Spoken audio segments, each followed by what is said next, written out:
I'd like to thank you all for throwing me this intervention. Okay, but on a more serious note, I would like to thank you guys for all this effort you've gone through for setting up our annual intervention, you know, where we decide that one of us needs an intervention. But please hear me out when I say this, because I do not need an intervention. Okay, so whatever happened, it was perfectly reasonable and accountable for.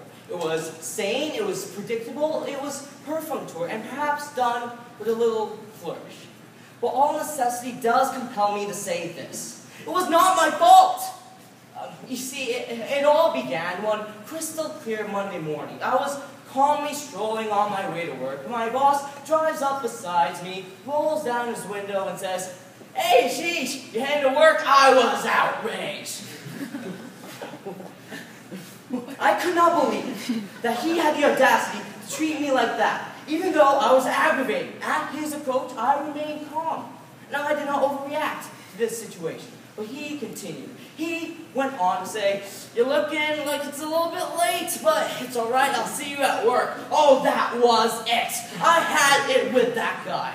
To come up to me and treat his star employee with such a manner was, I could not take it, I tell you. But I did not lose control. I acted reasonably. And then what many of you would have done in this situation, I may have made a petit incision or a small, minuscule, even hole in all of his tires.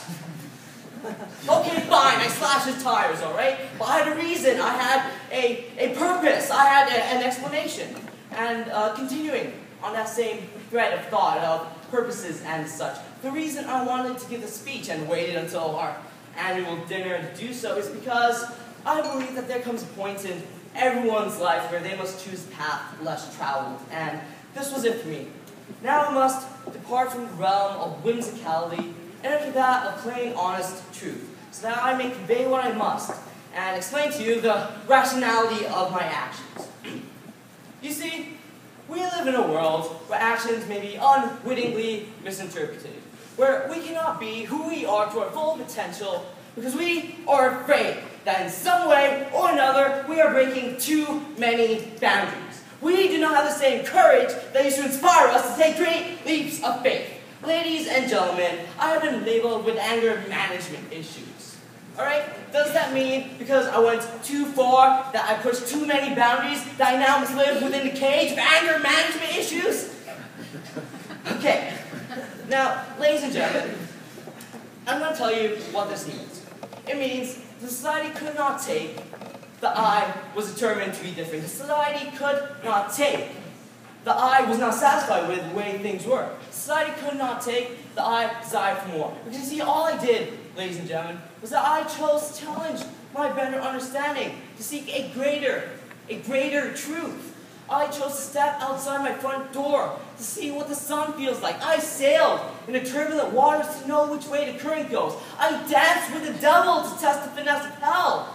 I dared to drive through a hurricane to taste the wrath of nature. I chose to act with freedom of instinct rather than from inside the repressed cage of social restraint. Ladies and gentlemen, the so-called experts say I have anger management issues. But I say this, if you choose to believe them and all their witty remarks and diagnosis, then I truly believe that is you who needs help.